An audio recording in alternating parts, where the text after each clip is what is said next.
ನಮಸ್ಕಾರ ಎಲ್ಲರಿಗೂ, welcome back to S Kannada ವ್ಲಾಗ್ಗೆ. ಇವತ್ತು ನಾವು ಹಿಮವದ್ ಗೋಪಾಲ ಸ್ವಾಮಿ ಬೆಟ್ಟಕ್ಕೆ ಹೋಗ್ತಾ ಇದ್ದೀವಿ. ಟೈಮು 5:30 ಆಗಿದೆ. ನೋಡಿ ಯಾವ ಥರ ಮೋಡ ಎಲ್ಲ ಕಾಣಿಸ್ತಾ ಇದೆ, ಎಷ್ಟು ಚೆನ್ನಾಗಿ ಕಾಣಿಸ್ತಾ ಇದೆ ಗೊತ್ತಾ. ಇನ್ನೊಂದು 5 ಕಿಲೋಮೀಟ್ರ್ ಹೋಗಬೇಕು. ಅಂದರೆ 8 ಗಂಟೆಗೆ ಗೌರ್ಮೆಂಟ್ ವೆಹಿಕಲ್ ಬಿಡ್ತಾರಂತೆ. ನಮ್ಮ ಕಾರೆಲ್ಲ ಮೇಲಕ್ಕೆ ಬಿಡೋಲ್ಲ, ಅಲ್ಲಿಗೆ ಹೋಗ್ಬಿಟ್ಟು ಅಲ್ಲಿಂದ ಹೋಗಬೇಕು. ಇಲ್ಲಿ ಚೆನ್ನಾಗಿ ಕಾಣಿಸ್ತಾ ಇದೆ, ಇಲ್ಲಿಂದ ವಿಡಿಯೋ ಮಾಡೋದಕ್ಕೆ, ಅದಕ್ಕೇ ನಿಲ್ಲಿಸಿದ್ದೀವಿ. ನೋಡಿ ಯಾವ ಥರ ಕಾಣಿಸ್ತಾ ಇದೆ ಅಂತ, ಸಖತ್ತಾಗಿದೆ. ಬೆಳಗಿನ ಜಾವನೇ ಬರಬೇಕು ಇದು ನೋಡಬೇಕು ಅಂದರೆ. ನೋಡಿ, ಇದೇ ಎಂಟ್ರೆನ್ಸು ಹಿಮವದ್ ಗೋಪಾಲ ಸ್ವಾಮಿ ಬೆಟ್ಟಕ್ಕೆ ಸುಸ್ವಾಗತ ಅಂತ ಇಲ್ಲಿ ಹಾಕಿದ್ದಾರೆ. ಸ್ಟ್ರೈಟ್ ಹೋದರೆ ಬಂಡೀಪುರಕ್ಕೆ ಹೋಗುತ್ತೆ. ಇಲ್ಲಿ ರೈಟಿಗೆ ತೊಗೊಬೇಕು. ಅಲ್ಲೇ ಬೋರ್ಡ್ ಹಾಕ್ಬಿಟ್ಟಿದ್ದಾರೆ ಎಷ್ಟು ಕಿಲೋಮೀಟ್ರ್ ಇದೆ, ಟೈಮಿಂಗ್ಸು ಎಷ್ಟು ಗಂಟೆಗೆ ಓಪನ್ ಆಗುತ್ತೆ ಅಂತ ಎಲ್ಲನೂ. ಅಲ್ಲಿ ಯಾರು ಕೇಳಿದ್ರೆ ಹೇಳ್ತಾರೆ ಯಾವ ಕಡೆ ಹೋಗಬೇಕು ಅಂದರೆ ಗೊತ್ತಾಗಲಿಲ್ಲ ಅಂತ ಅಂದರೆ ಇಲ್ಲಿ ರೈಟಿಗೆ ತೊಗೊಬೇಕು. ನಾವು ಬೆಳಗಿನ ಜಾವ ಬಂದಿದ್ವಲ್ಲ, ತುಂಬಾ ಚೆನ್ನಾಗಿತ್ತು ವಾತಾವರಣ. ಫಾರೆಸ್ಟ್ ಏರಿಯಾ ಬೇರೆ, ಎಲ್ಲ ಕಡೆ ಹೂವಿನ ತೋಟ ಬೇರೆ ಇತ್ತು. ಸೂರ್ಯನು ನೋಡಿ ಇವಾಗ ಹುಡ್ತಾ ಇದೆ, ಇವಾಗ ಸನ್ರೈಸ್ ನೋಡ್ಬೋದು. ತುಂಬಾ ಚೆನ್ನಾಗಿ ಕಾಣಿಸ್ತಾ ಇತ್ತು. ಸೂರ್ಯಕಾಂತಿ ಹೂವಿನ ತೋಟ, ಚೆಂಡು ಹೂವಿನ ತೋಟ ಎಲ್ಲ ಇತ್ತು. ಅಲ್ಲೂ ಫೋಟೋ ಇಡ್ಸ್ಕೊಳ್ಳೋರು, ವೀಡಿಯೋ ಮಾಡ್ಕೊಳ್ಳೋರು ಮಾಡ್ಕೊತಾ ಇದ್ರು. ಗಲೀಜು ಮಾಡೋಕ್ಕೆ ಹೋಗ್ಬೇಡಿ, ಹೂವು ಕೀಳೋದೆಲ್ಲ ಮಾಡೋಕ್ಕೆ ಹೋಗ್ಬೇಡಿ. ನಾವು ಅಲ್ಲೆಲ್ಲ ಫೋಟೋ ಎಲ್ಲ ಇಡ್ಸ್ಕೊಂಡು ನೋಡಿ ಇವಾಗ ಬಂದಿದ್ದೀವಿ. ಜನ ಒಬ್ಬರೂ ಇರಲಿಲ್ಲ. ಇದೇ ಎಂಟ್ರೆನ್ಸು ಬೆಟ್ಟಕ್ಕೆ ಹೋಗೋದು. ಸಿಕ್ಕಾಪಟ್ಟೆ ಗಾಳಿ ಬೀಸ್ತಾ ಇದೆ. ಈಗ ಬಂದೋ ಇಲ್ಲಿಗೆ. ಅಂದರೆ ನಮ್ಗೆ ಯಾರೋ ಹೇಳಿದ್ರು ಶನಿವಾರ ಭಾನುವಾರ 6 ಗಂಟೆಗೆ ಗಾಡಿ ಬರುತ್ತೆ, ಮೇಲಕ್ಕೆ ಬಿಡ್ತಾರೆ ಅಂತ. ಅಂಥದ್ದು ಏನಿಲ್ಲ. ಯಾವಾಗ ಬಂದರೂ ಅಷ್ಟೇ, ವೀಕೆಂಡಲ್ಲಿ ಬಂದರೂ ಅಷ್ಟೇ, ಯಾವಾಗ ಬಂದ್ರೂ 8:30 ಅಂತೆ ಗೌರ್ಮೆಂಟ್ ಗಾಡಿ. ಇಲ್ಲಿ ಪಾರ್ಕಿಂಗ್ ಹಾಕ್ಕೊಂಬಿಟ್ಟು, ಇಲ್ಲಿ ಪಾರ್ಕಿಂಗ್ ಎಲ್ಲ ಜಾಗ ಇದೆ ನೋಡಿ, ಹಾಕ್ಕೊಂಡು 8:30 ಬರುತ್ತೆ. ಅವಾಗೇ ಹೋಗಬೇಕು. ಆಮೇಲೆ ಹೋಟ್ಲುಗಳೆಲ್ಲ ಇದೆ, ಬಿಸಿ ಬಿಸಿ ಇಡ್ಲಿ ಆಗ್ತಾಯಿದೆ. ಇನ್ನು ಟೈಮ್ ಈಗ ಇನ್ನೂ 6:15 ಆಗಿದೆ. ಈಗಲೇ ತಿನ್ನೋದು ಬೇಡ, ಆಮೇಲೆ ತಿನ್ನೋಣ ಅಂತ. ಬಂಡೀಪುರ ಇಲ್ಲಿಂದ 10 ಕಿಲೋಮೀಟ್ರ್ ಇದೆ. ಅಂಕಲು ಎಳ್ನೀರು ಮಾಡ್ತಾ ಇದ್ದಾರಲ್ಲ, ಅಂಕಲ್ ಹೇಳಿದ್ರು ಬಂಡೀಪುರಕ್ಕೆ ಹೋಗಿ ಬನ್ನಿ, ಪ್ರಾಣಿಗಳಾದರೂ ನೋಡ್ಕೊಂಬರ್ಬೋದು, ಕಾಣಿಸುತ್ತೆ ಅಂತ. ಸುಮ್ಮನೆ 2 ಅವರ್ ಇಲ್ಲಿ ಟೈಮ್ ಪಾಸ್ ಮಾಡೋಕ್ಕಿಂತ ರಿಟರ್ನ್ ಹೋಗ್ಬಿಟ್ಟು ನೋಡ್ಕೊಂಬರ ಅಂತ. 10 ಕಿಲೋಮೀಟ್ರ್ ಇದೆ ಅಷ್ಟೇ ಇಲ್ಲಿಂದ. ಅಲ್ಲಿಗೆ ಹೋದ್ಮೇಲೆ ನೋಡಬೇಕು ಮೇಲ್ಗೆ ಹೋದ್ಮೇಲೆ ಯಾವ ಥರ ಇರುತ್ತೆ ಅಂತ. ನಾವು ಅದಕ್ಕೆ ಬೇಗ ಬಂದೋ, 1:30 ಮನೆ ಬಿಟ್ಟು. ಬೇಗ ಹೋದರೆ ಹಿಮ ಅದು ಬೀಳ್ತಾ ಇರೋದು ಎಲ್ಲ ಚೆನ್ನಾಗಿರುತ್ತೆ ನೋಡೋಣ ಅಂತ ಬಂದರೆ ಇಲ್ಲಿ 8:30ವರೆಗೂ ಅಲೋನೇ ಇಲ್ಲ. 8:30ಗೆ ಬಸ್ ಬರೋದು, ಬಸ್ಸಲ್ಲಿ ಹೋಗಬೇಕು. ಇಲ್ಲಿ ಟಿಫನ್ ತಿಂದೋ, ಚೆನ್ನಾಗೈತೆ. ಇಡ್ಲಿ ಪೂರಿ ಚಿತ್ರಾನ್ನ ತಿಂದೋ, ಚೆನ್ನಾಗೈತೆ. ಯಾರು ಈ ಕಡೆ ಬಂದರೆ ಟ್ರೈ ಮಾಡಿ ಒಂದು ಸಲ. ಫಸ್ಟ್ ಹೋಟ್ಲೇನೆ ಆ ಕಡೆಯಿಂದ ಬಂದರೆ. 5 ಗಂಟೆಗೆ ಬಂದ್ವಾ, ತಿಂಡಿ ತಿನ್ಬಿಟ್ಟು ನೋಡಿ ಹೇಳ್ಕೊತಿದ್ದೀವಿ. ರಾತ್ರೆಲ್ಲ ನಿದ್ದೆ ಹೇಳ್ದಿರಾ ಕಾಯ್ಕೊಂಡು. ನಮ್ಮ ಆಂಟಿ ಕೈಲಿ ಬೈಸ್ಕೊತಾ ಇದ್ದೀನಿ. ನಮ್ಮ ಆಂಟಿ ಬೈತೈತೆ, ನಿದ್ದೆ ಮಾಡೋಕ್ಕೆ ಬಿಟ್ಟಿಲ್ಲ ನೀನು ಅಂದ್ಬಿಟ್ಟು. ನಿಜವಾಗ್ಲು ಬೆಳಗಿನ ಜಾವ ಒಂದು 4 ಗಂಟೆಗೆ ಬಿಟ್ಟಿದ್ರು ಆರಾಮಾಗಿ ಬರ್ತಾಯಿದ್ದೋ ಅಲ್ಲಿಗೆ. ಅಯ್ಯೋ, ಒಂದಿಲ್ಲಿ 2 ಅವರಿಂದ ವೆಯ್ಟ್ ಮಾಡ್ತಾಯಿದ್ವಿ. 8 ಗಂಟೆ ಇನ್ನು ಅರ್ಧ ಗಂಟೆ ಕಾಯ್ಬೇಕು. ನೋಡಿ, ಫೀಲ್ ಮಾಡ್ಕೊಬೇಡ ಅಂತಾರೆ. ಆವಾಗಲಿಂದ ಬೈತಾಯಿದ್ರು, ನಿದ್ದೆ ಮಾಡೋಕ್ಕೆ ಬಿಟ್ಟಿಲ್ಲ, ಕರ್ಕೊಂಬಂದಿದ್ಯಾ ಅಂತ. ಈಗ ಹಿಂಗಂತ ಇದ್ದಾರೆ. ಈಗ ಜನ ಬರ್ತಾ ಇದ್ದಾರೆ. ಹಾಂ, ಆಧಾರ್ ಕಾರ್ಡ್ ಇದೆ ನಮಗೆ ಫ್ರೀ. ಮೇಲಕ್ಕೆ ಗಂಡು ಮಕ್ಳಿಗೆ 70 ರೂಪಾಯಿ ಅಂತೆ. ಫ್ರೀ ಎಲ್ಲಾದರೂ ನಮಗೆ ಫ್ರೀ. ಸರ್ಕಾರ ನಮ್ಮದೇ, ಅದಕ್ಕೆ ಫ್ರೀ. ಅಪ್ಪ, ನಾವು ಸಿದ್ದರಾಮಯ್ಯ ಸರ್ಕಾರದವರಲ್ಲ, ಸುಮ್ಮನೆ ಹೇಳ್ದೆ. ಇಲ್ಲ, ನಾವು ಯಾವ ಸರ್ಕಾರದವರು ಅಲ್ಲಪ್ಪ. ಫ್ರೀ ಆಧಾರ್ ಕಾರ್ಡ್ ಇದ್ದರೆ ಹೆಣ್ಮಕ್ಳಿಗೆ ಫ್ರೀ ಇದೆ. ಮಾಮೂಲಿ ಟಿಕೆಟ್ ತೊಗೊಬೇಕು ಅವ್ರು ಜೆಂಟ್ಸ್ಗೆ. ಈಗ ಜನ ಬರ್ತಾ ಇದ್ದಾರೆ. ತಿಂಡಿ ತಿಂದೋ, ಚೆನ್ನಾಗಿತ್ತು.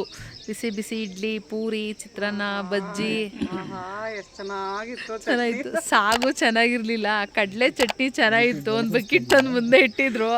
ಒಂದು 3 ಸೌಟ್ ಹಾಕೊಂಡು ತಿಂದೋ ಬಿಸಿ ಬಿಸಿ ಇಡ್ಲಿ ಜೊತೆ. ಬಕೆಟ್ ತಿಂದು ನಮ್ಮಂಥವ್ರ ಮುಂದೆ ಇಕ್ಕಿದ್ರೆ ನಾವು ಹಿಂಗೆ ಖಾಲಿ ಮಾಡೋಗ್ತೀವಿ. ಚಟ್ನಿನ ಖಾಲಿ ಸಾಂಬಾರು ಚೆನ್ನಾಗಿದೆ, ಸಾಂಬಾರು ಖಾಲಿಯಾಗಿರೋದು. ಇನ್ನು ಕಾಯ್ಬೇಕು, ಈ ಸಾಂಬಾರಲ್ಲ.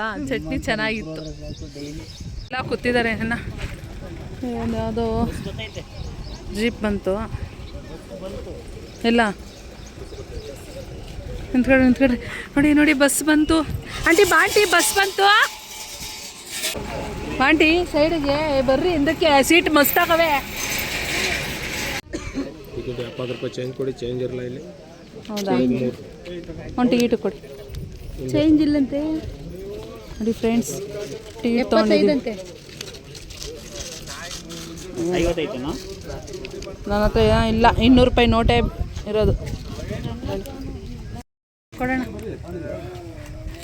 ರೂಪಾಯಿ ಟಿಕೆಟು ಒಬ್ರಿಗೆ ಅಪ್ ಆ್ಯಂಡ್ ಡೌನು. 70 ರೂಪಾಯಿ ಕೊಟ್ಟು ತೊಗೊಂಡ್ರೆ ಮೇಲಕ್ಕೆ ಹೋಗ್ಬೋದು, ಕೆಳಕ್ಕೆ ಬರ್ಬೋದು. 70 ರೂಪಾಯಿ ಬಸ್ಸಲ್ಲಿ ಯಾವ ಮೇಲಕ್ಕೆ ಅಂದರೆ ಬೆಟ್ಟದ ಮೇಲಕ್ಕೆ ಹೋಗೋಕ್ಕೆ 70 ರೂಪಾಯಿ ಅಪ್ ಆ್ಯಂಡ್ ಡೌನಿಂದ ಟಿಕೆಟ್ ತೊಗೊಂಡಿದ್ದೀವಿ. ಟೈಮಿಂಗ್ಸ್ 8:30ಗೆ ಓಪನ್. ಟಿಕೆಟ್ ಬೇಗ ಕೊಡ್ತಾರೆ, 8:30ಗೆ ಒಳಗೆ ಬಿಡೋದು.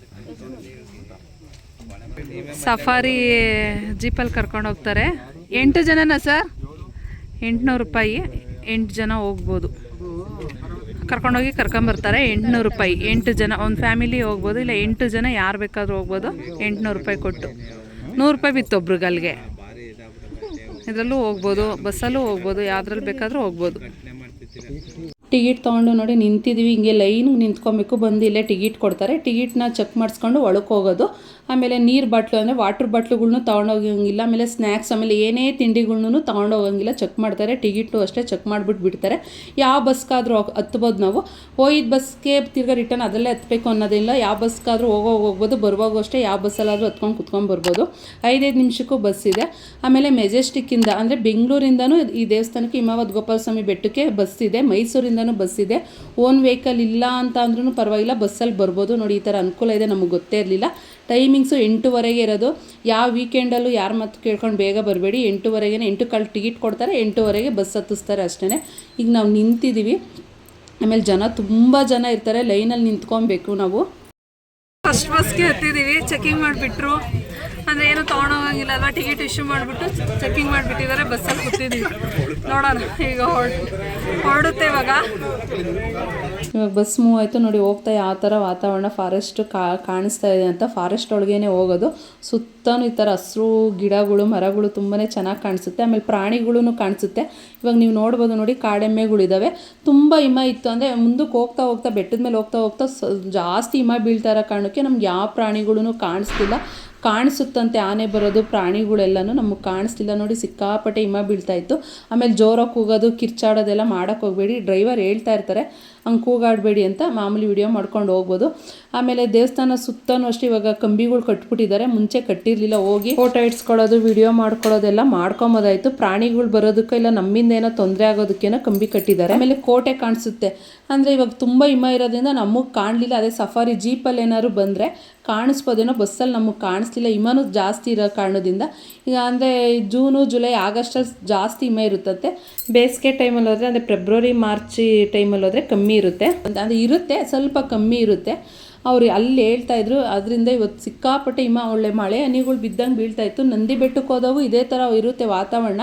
ಆದರೆ ಅಷ್ಟೊಂದು ಹಿಮ ಇರೋಲ್ಲ. ಇಲ್ಲಿ ಸಿಕ್ಕಾಪಟ್ಟೆ ಊಟಿಗೆಲ್ಲ ಹೋಗ್ತೀವಲ್ಲ, ಸೇಮ್ ಅದೇ ಥರ ಇತ್ತು ಹಿಮ ಬೀಳೋದು. ಈ ಕಾಶ್ಮೀರ ಎಲ್ಲ ನಾವು ಹೋಗೋಕ್ಕಾಗಲ್ವಲ್ಲ, ನಮ್ಮಂಥವ್ರು ಇಲ್ಲಿಗೆ ಬಂದ್ರೂ ಸಾಕು ಅದೇ ಫೀಲ್ ಆಗುತ್ತೆ. ಅದೇ ವಾತಾವರಣನೇ ಇದೆ. ನೋಡಿ ಇವಾಗ ನಾವು ಹೋಗ್ತಾ ಇದ್ದೀವಿ. ಯಾವ ಥರ ಕಾಣಿಸ್ತಾ ಇದೆ. ನಾನು ಲೈವಲ್ಲಿ ತೋರಿಸಿದೆ, ಅದು ಜಾಸ್ತಿ ಅದರಲ್ಲಿ ಕ್ಲಿಯರೆನ್ಸಾಗಿ ನಿಮಗೆ ಬಂದಿಲ್ಲ ಅನಿಸುತ್ತೆ. ನೋಡ್ಬೋದು ನೀವು. ತುಂಬಾ ಚೆನ್ನಾಗಿತ್ತು. ಇಲ್ಲಿಂದ ಬಂಡೀಪುರಕ್ಕೆ ಹತ್ರ ಹೋಗ್ರಿ ಅಂತ ಅಂದರು. ನಾವು ಸುಮ್ಮನೆ ಹೋಗೋದು, ಆಮೇಲೆ ಜನ ಜಾಸ್ತಿ ಆಗೋದ್ರೆ ಯಾಕೆ ಅಂತ ನಾವು ಹೋಗಲಿಲ್ಲ. ಅಲ್ಲೇ 1 ಅವರ್ ವೆಯ್ಟ್ ಮಾಡಿಬಿಟ್ಟು ನೀವು ಬೇಗ ಬಂದರೆ ಅದು ನೋಡ್ಕೊಂಡು ಇಲ್ಲಿಗೆ ಬರ್ಬೋದು. ಇಲ್ಲ ಇದು ಮುಗಿಸ್ಕೊಂಡು ಅಲ್ಲಿಗೆ ಹೋಗ್ಬೋದು. ಒಂಡೇಲೆ ಇದು ನೋಡ್ಕೊಂಡು ಚಾಮುಂಡಿ ಬೆಟ್ಟ, ನಂಜನಗೂಡು, ಮೈಸೂರು ಝೂ, ಪ್ಯಾಲೇಸ್ ಎಲ್ಲ ನೋಡ್ಕೊಬೋದು. ಒನ್ ಡೇ ಟ್ರಿಪ್ ಮಾಡ್ಕೊಂಡು ನೀವು ಯಾರಾದರೂ ಬಂದರೆ. ಇವಾಗ ನಾವು ಹೋಗ್ತಾ ಇದ್ದೀವಿ. ಅದೇ 77 ಕೊಳಗಳು ಇದ್ದಾವಂತೆ ಇಲ್ಲಿ. ಅದನ್ನು ನಮಗೆ ಹೇಳಿವ ದೇವಸ್ಥಾನ ಸುತ್ತಲೂ ಕಂಬಿ ಕಟ್ಬಿಟ್ಟಿದ್ದಾರೆ. ಎಲ್ಲೂ ಹೋಗಕ್ಕೆ ಬಿಡ್ತಾಯಿಲ್ಲ. ಏನೋ ಆಗಿರ್ಬೋದು, ಯಾಕಂದರೆ ಜನದಿಂದನೇ ಏನಾರು ಅಲ್ಲಿ ತೊಂದರೆ ಆಗಿರೋದ್ರಿಂದನೇ ಆ ಥರ ಮಾಡಿದ್ದಾರೆ ಅನಿಸುತ್ತೆ.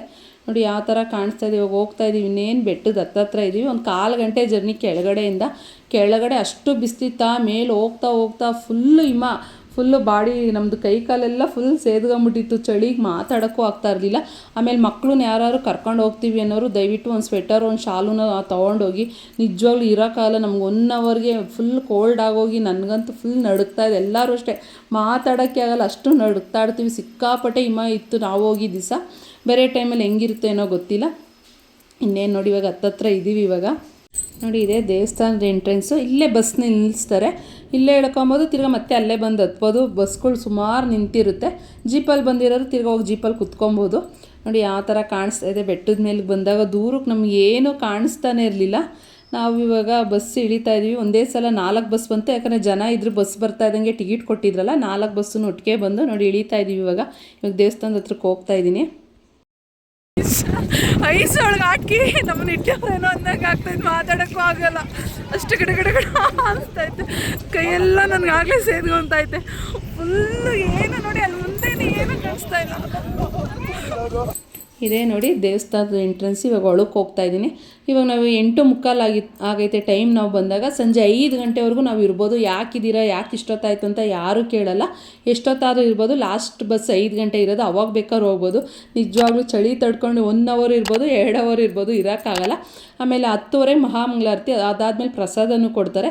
ನೋಡಿ ದೇವಸ್ಥಾನ ಸುತ್ತ ಎಲ್ಲ ಈ ಥರ ಕಂಬಿಗಳು ಕಟ್ಬಿಟ್ಟಿದ್ದಾರೆ, ಅಂದರೆ ಜನಕ್ಕೆ ಅನುಕೂಲ ಆಗಲಿ ಅಂತಲೇ ಮಾಡಿದ್ದಾರೆ. ಆಮೇಲೆ ಇಲ್ಲಿ ಫುಲ್ ಚಳಿನ, ಬಾಡಿ ಫುಲ್ ಕೋಲ್ಡ್ ಆಗಿತ್ತಾ, ಬೆಟ್ಟದ ಕೆಳಗೆ ಹೋಗ್ತಾ ಇದ್ದಂಗೆ ಆ ಬಿಸಿಗೆ ಒಂಥರ ಬಾಡಿನೇ ಚೇಂಜ್ ಆಗೋಯ್ತು. ತಲೆನೋವು, ತಲೆ ಸುತ್ತೋದೆಲ್ಲ ಆಗೋಯ್ತು. ಯಾಕೆ ಅನ್ನೋದೇ ಗೊತ್ತಿಲ್ಲ. ಊಟಿಗೆಲ್ಲ ಹೋದರೆ ಇದೇ ಥರ ಇರುತ್ತೆ ಅಂತಾರೆ, ಅದೇ ಥರ ಇದೆ. ನಾವು ಊಟಿ ನೋಡಿಲ್ಲ, ಅದೇ ಫೀಲ್ ಇಲ್ಲಿ ಮಾಡ್ಕೊಬೋದು, ಹೇಳ್ತಾರಲ್ಲ ಅದೇ ಥರ. ನೋಡಿ ಸುತ್ತಲೂ ಕಂಬಿ ಕಟ್ಟಿದ್ದಾರೆ.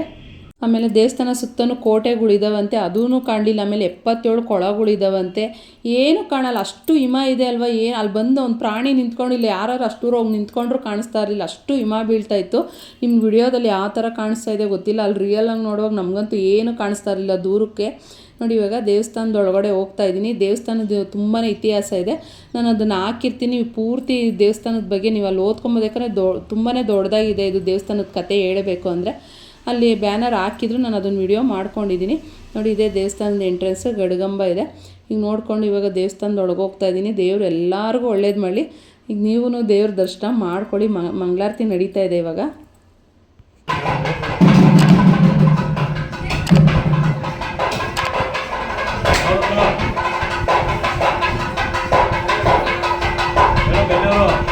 ನೆಲಮಂಗ್ಲ ನಮ್ಮದು, ಬೆಂಗಳೂರು ನೆಲಮಂಗ್ಲ.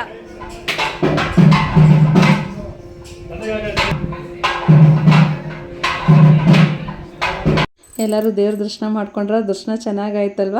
ಆಮೇಲೆ ದೇವಸ್ಥಾನದ ಇತಿಹಾಸ ಕತೆ ಏನು ಅಂತಲೂ ಅಲ್ಲಿ ಹಾಕಿದ್ದಾರೆ, ನಾನು ತೋರಿಸ್ತೀನಿ. ನಾವು ಏನೇ ಅರ್ಕೆ ಮಾಡ್ಕೊಂಡೋದ್ರೂ ನೆರವೇರುತ್ತಂತೆ. ಆಮೇಲೆ ಇಲ್ಲಿ ಪುಟ್ಟ ಬಾಲಕೃಷ್ಣನೊಂದು ವಿಗ್ರಹ ಇಟ್ಟಿದ್ದಾರೆ, ಅದನ್ನು ಎತ್ಕೊಂಡು ನಾವು ಏನು ಬೇಕಾದ್ರೂ ಅರ್ಕೆ ಮಾಡ್ಕೊಬೋದು. ಅದನ್ನು ಅಲ್ಲಿ ಕೊಡ್ತಾರೆ, ದುಡ್ಡೇನು ಕೊಡೋಂಗಿಲ್ಲ. ನಮ್ಮ ಕೈಲಿ ಎಷ್ಟು ಮನ್ಸಿಗೆ ಬರುತ್ತೋ ಅಷ್ಟು ಕೊಟ್ಟರೆ ಆಯಿತು. ನೋಡಿ ಇಲ್ಲಿ ಇಟ್ಟಿದ್ದಾರೆ, ಇದನ್ನು ನಾನು ತೊಗೊತಾ ಇದ್ದೀನಿ. ನಿಜವಾಗ್ಲೂ ಅದೆಷ್ಟು ತೂಕ ಇತ್ತು ಗೊತ್ತಾ, ಹಿಡ್ಕೊಳ್ಳೋಕ್ಕೆ ಆಗ್ತಾ ಇರಲಿಲ್ಲ ನನಗೆ. ಏನೋ ವೆಯ್ಟೇ ಇಲ್ವೇನೋ ಅಂದ್ಬಿಟ್ಟು ಕೈಗೆ ಅಂದರೆ ತೀರ್ಥ ಹಾಕ್ಬಿಟ್ಟು ಒಂದು ಬಟ್ಟೆ ಕೊಡ್ತಾರೆ.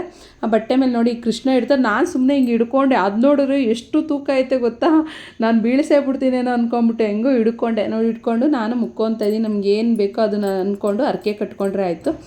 ಆಮೇಲೆ ಅಲ್ಲಿ ಮಂಗಳಾರತಿ ತೀರ್ಥ, ಕೈಗೆ ದಾರನೂ ಕಟ್ತಾರೆ. ಏನು ದುಡ್ಡೇನು ಕೇಳಲ್ಲ. ದೇವ್ರು ಎತ್ಕೊಳ್ಳೋದಕ್ಕೂ ಅಷ್ಟೇ ನಿಮ್ಮ ಮನಸ್ಸಿಗೆ ಎಷ್ಟು ಬರುತ್ತೋ 10, 20 ಎಷ್ಟು ಬೇಕಾದ್ರೂ ಇಡ್ಬೋದು. ಪ್ರತಿ ವರ್ಷವೂ ಅಷ್ಟೇ ಜಾತ್ರೆ ಜೋರಾಗಿ ನಡೀತಂತೆ. ನೋಡಿ ಇಲ್ಲಿ ದೇವಸ್ಥಾನದ ಇತಿಹಾಸ ಹಾಕಿದ್ದಾರೆ. ಅಂದರೆ ಹಿಮಾವತ್ ಗೋಪಾಲ ಸ್ವಾಮಿ ಬೆಟ್ಟಕ್ಕೆ ಹೆಸರು ಯಾವ ಥರ ಬಂತು, ಹಿಮ ಏನಕ್ಕೆ ಬೀಳುತ್ತೆ, ಇಲ್ಲಿ ಯಾರು ಬಂದು ಈ ದೇವ್ರನ್ನ ಇದನ್ನು ಪ್ರತಿಷ್ಠಾಪನೆ ಮಾಡಿದ್ರು, ಯಾವ ಥರ ನೆಲೆಯೂರು ಇದೆ ಅಂತ ಎಲ್ಲನೂ ಹಾಕಿದ್ದಾರೆ. ಆಮೇಲೆ ದೇವಸ್ಥಾನ ಸುತ್ತ ಕೋಟೆ ಇರೋದಾಗಿರ್ಬೋದು. ಆಮೇಲೆ 77 ಕೊಳಗಳು ಅಂದರೆ ಬಾವಿಗಳ ಥರ ಇದೆಯಂತೆ, ಆ ಥರ ಎಲ್ಲ ಇಲ್ಲಿದೆ ಅಂತ ಅದನ್ನೆಲ್ಲ ಇಲ್ಲಿ ಹಾಕಿದ್ದಾರೆ. ಯಾಕಂದರೆ ದೇವಸ್ಥಾನದ ಕತೆ ತುಂಬ ದೊಡ್ಡದಿರೋದ್ರಿಂದ ಹೇಳೋಕ್ಕಾಗಲ್ಲ. ಅದಕ್ಕೆ ಅಲ್ಲಿರೋದನ್ನ ನಾನು ವಿಡಿಯೋ ಮಾಡ್ಕೊಂಡು ಅಲ್ಲಿ ಸೆಕ್ಯೂರಿಟಿ ಅಂಕಲ್ನ ಕೇಳಿದೆ ಮಾಡ್ಕೊಂಡ್ಲ ಅಂತ. ಮಾಡ್ಕೊಮ್ಮ ಅಂದರು. ನೋಡಿ ಮಾಡ್ಕೊಂಡಿದ್ದೀನಿ. ಆಮೇಲೆ ಈ ದೇವಸ್ಥಾನ ನಿರ್ಮಾಣ ಮಾಡಿದ್ದು ಯಾರು ಅಂತಲೂ ಹಾಕಿದ್ದಾರೆ. ಆಮೇಲೆ ಕ್ರಿಸ್ತಾಶಕ 1315ನೇ ಇಸ್ವಿಲಿ ಇದು ಸ್ಥಾಪನೆ ಆಗಿರೋದು ದೇವಸ್ಥಾನ. ಎಲ್ಲ ಈ ಕಥೆನ ವಿಡಿಯೋನ ಸ್ಟಾಪ್ ಮಾಡ್ಕೊಂಡು ಓದಿ. ದರ್ಶನ ಚೆನ್ನಾಗಾಯಿತು. ಮಂಗಳಾರತಿನೂ ತೊಗೊಂಡು ಮಹಾಮಂಗಳಾರತಿ ನಡೀತಾ ಇದೆ. ಊರಿರುತ್ತೆ ಮಹಾಮಂಗಳಾರತಿ. ಆಮೇಲೆ ಕೃಷ್ಣಂದು ಕೃಷ್ಣನ್ ಕೊಟ್ಟರು, ಅದನ್ನು ನಾನು ತೊಗೊಂಡೆ. ಕಾವಿಗೆ ಒಂದು ಮಗು ಆಗಬೇಕು, ನನಗೊಂದು ಹೆಣ್ಮಗು ಆಗಬೇಕು ಅಂತ ಅವ್ರಿಗೆ ಆಸೆ ಇದೆಯಲ್ಲ, ಅದಕ್ಕೆ ನಾನು ಕೃಷ್ಣನ ತೊಗೊಂಡೆ. ನಾನು ಹರಕೆ ಮಾಡ್ಕೊಂಡಿದ್ದೀನಿ ಅವ್ರಿಗೊಂದು ಮಗು ಆಗಲಿ, ನನಗೆ ಅದು ಯಾವ ಮಗು ಆದರೂ ಆಗಲಿ, ಆದರೆ ಅವ್ರಿಗೊಂದು ಹೆಣ್ಮಗು ಆಗಬೇಕು. ನಾನು ತುಂಬ ಇಷ್ಟ ಒಂದು ಹೆಣ್ಮಗು ನಮ್ಮ ಮನೇಲಿ ಇರಬೇಕು ಅಂತ. ಅದಕ್ಕೋಸ್ಕರ ಕೃಷ್ಣನ ನಾನು ಮುಕ್ಕೊಂಡಿದ್ದೀನಿ. ಆ ದೇವ್ರು ಬೇಗ ನೆರವೇರಿಸ್ಕೊಂಡು ನಂಗೆ ಕಣ್ಣಲ್ಲಿ ನೀರು ಬಂತು ದೇವ್ರನ್ನ ನಾನು ಇಟ್ಕೊಂಡಾಗ. ಯಾಕಂದ್ರೆ ಒಂದು ಆಸೆ ನಮ್ಮ ಮನೇಲಿ ಒಂದು ಹೆಣ್ಮಗು ಇರಬೇಕು ಅಂತ, ಅವ್ನಿಗೆ ನನ್ನ ತಮ್ಮಂಗಾಗಲಿ ಅಂತ ಅಂದ್ಕೊಂಡಿದ್ದೀನಿ. ದೇವ್ರು ಅದು ನೆರವೇರಿಸ್ಲಿ. ಹಾಂ ಚೆನ್ನಾಗಿದೆ ನೋಡಿ ಹೆಂಗಿದೆ ಅಂತ. ನಮ್ದು ನೆಲಮಂಗ್ಲ. ಹಾಂ ಸಖತ್ತಾಗಿದೆ. ನಾವು ಇದು ಫಸ್ಟ್ ಟೈಮ್ ಈ ಥರ ನೋಡ್ತಾ ಇರೋದು. ಜೂನ್ ಜುಲೈಲಿ ಯಾವಾಗಲೂ ಇರುತ್ತೆ. ಇರಲ್ಲ. ತುಂಬಾನೇ ಚೆನ್ನಾಗಿದೆ. ಕಾಶ್ಮೀರ ಆ ಕಡೆ ಎಲ್ಲ ಇರುತ್ತಲ್ಲ ಅಂಥ ಪ್ರದೇಶದಲ್ಲಿ ಇದೀವೇನೋ ಅನ್ನಂಗಿದೆ. ಈ ಕಡೆ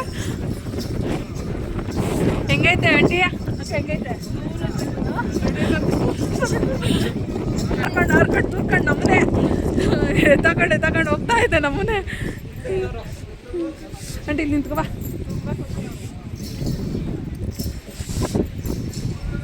ನೋಡಿ ಕೆಳಗಿಟ್ಟಿದ್ದೀನಿ, ಏನು ಕಾಣಿಸಲ್ಲ. ಅಲ್ಲಿ ಆನೆ ನಿಂತಿದ್ರು ಕಾಣಿಸಲ್ಲ, ಯಾವ ಪ್ರಾಣಿ ಬಂದು ನಿಂತ್ಕೊಂಡ್ರು ಕಾಣಿಸಲ್ಲ, ಹಂಗೈತೆ.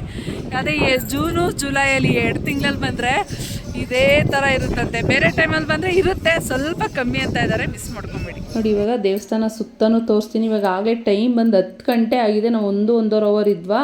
ಬಿಸಿಲು ಕೆಳಗಡೆ ಅಷ್ಟು ಹೊಡಿತಾ ಇದೆ ನೋಡಿ, ಬಿಸಿಲೂ ಕಾಣಿಸ್ತಿಲ್ಲ. ಆಮೇಲೆ ಸುತ್ತನೂ ಬೆಟ್ಟಗಳು ಇದ್ದಾವೆ, ಏನೂ ಕಾಣಿಸ್ತಾ ಇಲ್ಲ. ಕೋಟೆಗಳು ಇದ್ದಾವೆ ಅಂತಾರೆ, ಅದೂ ನಮಗೆ ಕಾಣಿಸ್ತಿಲ್ಲ. ಅಷ್ಟು ಹಿಮ ಬೀಳ್ತಾಯಿತ್ತು, ಮಳೆ ಹನಿಗಳು ಬಿದ್ದಂಗೆ ಬೀಳ್ತಾಯಿತ್ತು. ವಿಡಿಯೋದಲ್ಲಿ ನಿಮಗೆ ಕಾಣಿಸ್ತಾ ಇಲ್ವೇನೋ, ಅಲ್ಲಿ ನಾವು ಫುಲ್ ನೆಂದೋಗಿದ್ದೋ. ಆಮೇಲೆ ಹಿಮಾಚಲ ಪ್ರದೇಶದಲ್ಲೆಲ್ಲ ಜನ ಇದ್ದಾರಲ್ಲ, ನಿಜವಾಗ್ಲೂ ಹೇಗಿದ್ದಾರೋ. ಆಮೇಲೆ ನಮ್ಮ ಸೈನಿಕರು ಅಷ್ಟೇ, ಅಷ್ಟು ಚಳಿ ತಡ್ಕೊಂಡು ಅಲ್ಲಿ ಯಾವ ಥರ ಇದ್ದಾರೋ. 1 ಅವರ್ 2 ಅವರ್ ಇರೋಕ್ಕೆ ನಮ್ಮ ಕೈಲಿ ಆಗಲಿಲ್ಲ, ಅಷ್ಟು ನಡುಗ್ತಾ ಇದ್ದೋ. ನಾನಂತೂ ಎಲ್ಲರೂ ನಡುಗ್ತಾ ಇದ್ರು ಬಿಡಿ, ಅಷ್ಟು ಚಳಿ ಇತ್ತು. ಎಲ್ಲ ನಾವು ಒಂದು ಫೋಟೋ ವಿಡಿಯೋ ಎಲ್ಲ ಮಾಡಿಸ್ಕೊಂಡು, ಯಾರಾದರೂ ಹೋಗಿಲ್ಲ ಅಂದರೆ ದಯವಿಟ್ಟು ಒಂದು ಸಲ ಹೋಗಿ ಬನ್ನಿ, ತುಂಬಾ ಚೆನ್ನಾಗಿದೆ. ಇವತ್ತಿನ ವಿಡಿಯೋ ನಿಮ್ಗೆ ಇಷ್ಟ ಆಯಿತು ಅಂದ್ಕೊತೀನಿ. ಇಷ್ಟ ಆಗಿದೆ ದಯವಿಟ್ಟು ನನ್ನ ಚಾನಲ್ನ ಸಬ್ಸ್ಕ್ರೈಬ್ ಮಾಡಿಕೊಂಡು ನಂಗೆ ಸಪೋರ್ಟ್ ಮಾಡಿ ಅಂತ ಕೇಳ್ಕೊತೀನಿ. ನೆಕ್ಸ್ಟ್ ವ್ಲಾಗಲ್ಲಿ ಸಿಗ್ತೀನಿ. ಸಿ ಯು, ಬಾಯ್. ಎಲ್ಲರಿಗೂ ನಮಸ್ಕಾರ.